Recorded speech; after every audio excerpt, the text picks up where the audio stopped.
Assalamualaikum warahmatullahi wabarakatuh. Selamat sore, pimpinan saya sendiri. Terima kasih sudah meluangkan waktunya di akhir kegiatan pada hari ini.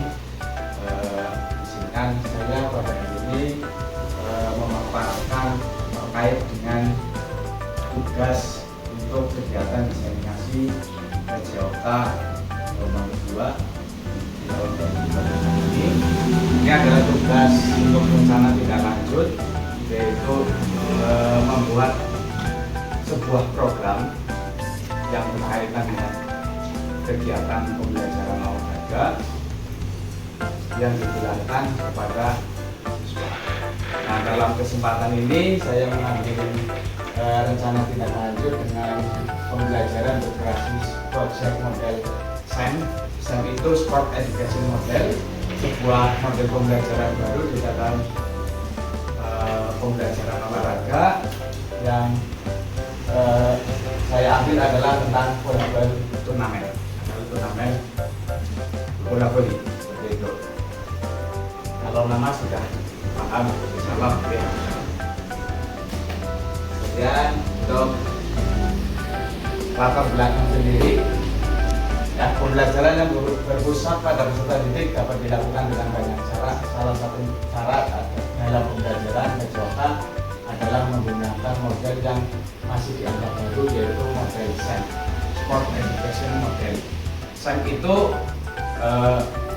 diibaratkan siswa itu membuat sebuah turnamen.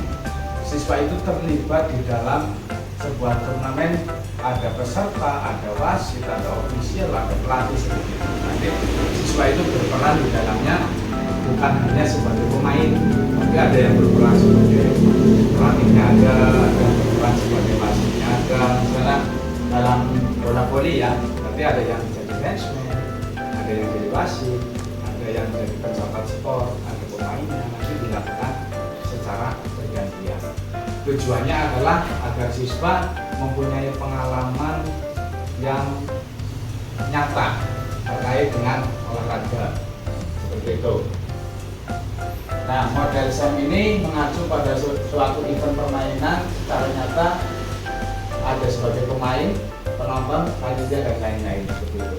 Model ini dapat menjadi alternatif pembelajaran kepada murid ikut terlibat aktif dengan baik dari suara, mempunyai pendapat dalam arti berdiskusi di situ, menentukan siapa yang menjadi pemain, siapa yang bertugas menjadi wasit, dan semua komponen yang ada di dalam unsur pertandingan tersebut.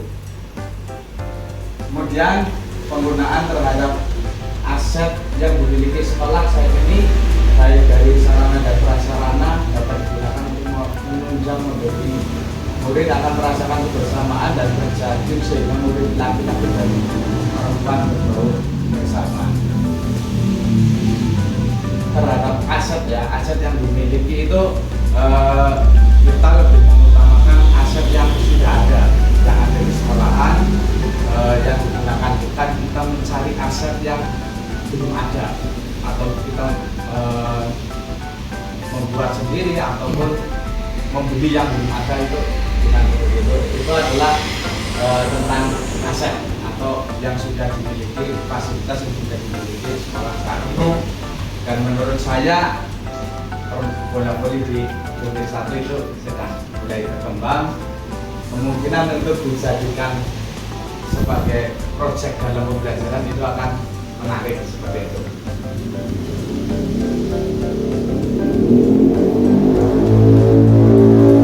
Nah, yang selanjutnya adalah tujuan dari program pembelajaran berbasis proyek menggunakan Sport Education Model.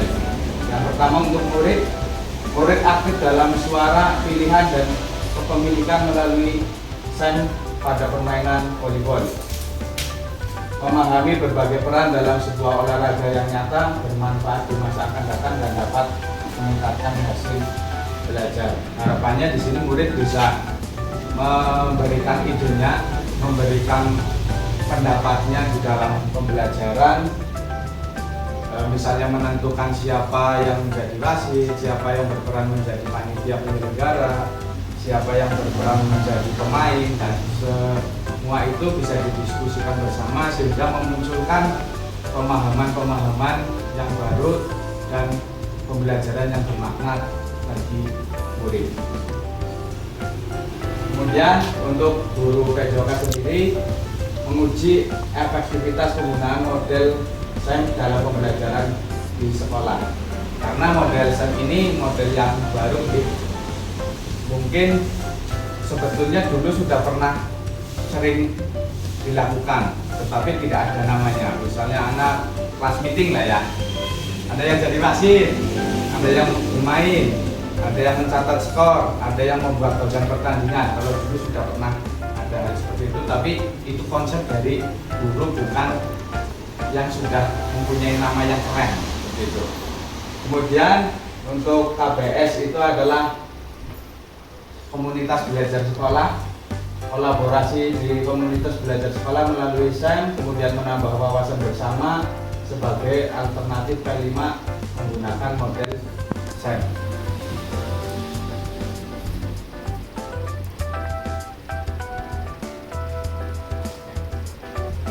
Dan yang selanjutnya ada capaian, langkah, dan hasil yang diharapkan untuk tiap tujuan. Yang pertama, capaian yang diharapkan dengan adanya SEM berbasis proyek ini adalah mampu membuat murid dan mempromosikan suara melalui pendapat dari kegiatan, menentukan pilihan dalam peran SEM, dan merasakan kepemilikan dengan tanggung jawab bersama peran-peran yang ada di dalam sebuah event atau kegiatan yang membuat mereka memiliki kesadaran dan kerjasama dan menjadi tantangan karena SEM ini baru pertama kali diadakan. Kemudian yang kedua, langkah yang digunakan mengacu pada langkah-langkah dalam sport education model, mulai dari pengelolaan musim, afiliasi 1 minggu ya waktunya, penyiapan pertandingan formal, terus puncak pertandingan, pencatatan pertandingan, dan festival akhir kompetisi, dan terakhir evaluasi dan refleksi. Jadi untuk SEM ini tidak bisa dilakukan dalam 1 kali, tapi jangka waktunya agak lama. Kalau dulu di SMA itu ada turnamen bosnya. Nah mungkin seperti itu, bosnya itu turnamen sepak bola antar kelas dan dilakukan dalam jangka waktu yang cukup lama, hampir seperti itu. Kalau di SMA dulu sudah ada pengalaman seperti itu. Kemudian yang ketiga, hasil yang diharapkan untuk tiap tujuan adalah mampu membuat murid menjadi kreatif dan sadar akan kerjasama, dan peran serta kelompok belajar sekolah menjadi lebih kolaboratif.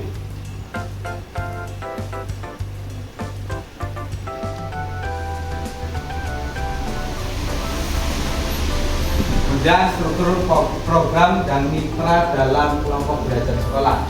Yang pertama, ini dimasukkan dalam program kurikuler.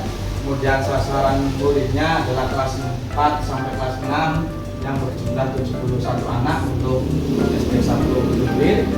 Kemudian pelaksanaan kegiatan pada setiap hari Jumat yang dimulai minggu terakhir bulan Januari. Ini program di tahun 2025, tapi tahunnya 2024 selama 4 kali pertemuan, berarti kurang lebih 1 bulan. Kemudian kolaborasi kelompok belajar KBS dengan guru, bisa guru agama dan guru kelas dalam kegiatan pembelajaran SEM. Ada di dalamnya mungkin dekorasi, pamflet dan sebagainya, pembuatan program dan lain-lain.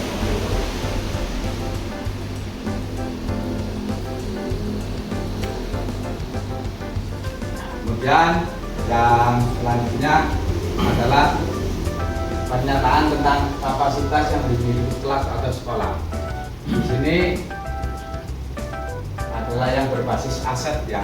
Aset yang pertama dari manusianya, berarti yang ada di dalam sekolah tersebut, ada kepala sekolah, guru PJOK, guru kelas maupun guru PAI, kemudian murid, terus sebagai perencana, pelaksana, dan evaluasi kegiatan dan kolaborasi. Itu dari aset manusianya. Kemudian ada aset dari Bidang politiknya yaitu kebijakan kepala sekolah yang mendukung kegiatan yang diselenggarakan.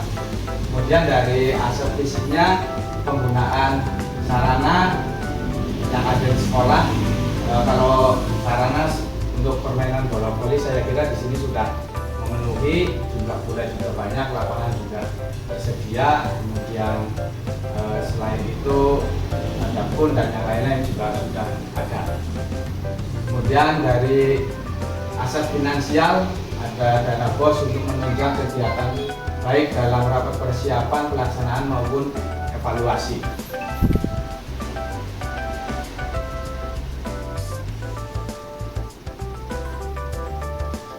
Kemudian rencana evaluasi. Yang pertama, evaluasi terhadap murid dilakukan di akhir setiap pertemuan kepada murid oleh guru dengan wawancara dan diskusi. Ini untuk mengevaluasi kekurangan yang ada dalam event gitu. Kemudian yang kedua, anak juga mendapatkan penilaian diri melalui lembar penilaian diri di dalam pembelajaran. Kemudian evaluasi oleh KPS dilakukan dengan cara survei dan wawancara terkait program. Kemudian yang keempat, refleksi secara lisan oleh murid dan guru di akhir pertemuan. Itu adalah komponen-komponen dari rencana evaluasi yang nantinya sudah diterapkan di dalam proses sport education model tersebut.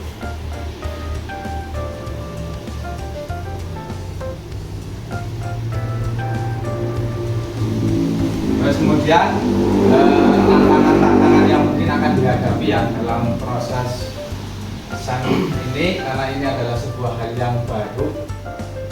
Mungkin yang pertama, kesulitan murid dalam memahami SEM yang baru pertama diterapkan. Ya pasti ini menjadi sebuah hal baru baik bagi murid maupun bagi guru, karena sebelum-sebelumnya belum ada model pembelajaran SEM. Terus yang kedua, kurangnya dukungan dari individu guru dalam komunitas belajar terhadap program.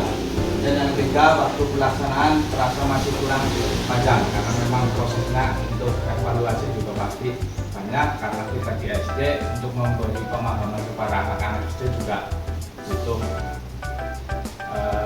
pemahamannya lebih ya, tidak seperti di jenjang SMP dan SMA untuk mengelola sebuah pertandingan kan pasti sudah lebih mudah seperti itu.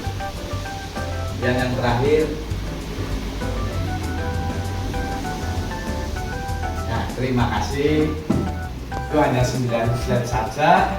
Ini adalah sebuah hal yang baru bagi saya juga, termasuknya baru karena kalau tidak mengikuti PKB ya saya tidak tahu SEM itu apa.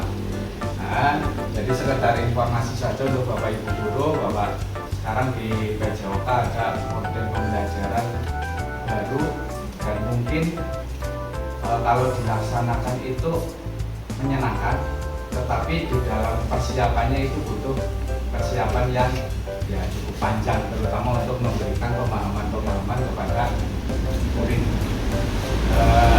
Itu yang bisa saya sampaikan. Sekali lagi saya ucapkan terima kasih kepada Bapak Ibu guru sudah meluangkan waktunya di akhir kegiatan pada hari ini. Sekali lagi terima kasih. Wassalamualaikum warahmatullahi wabarakatuh. Waalaikumsalam. Asik.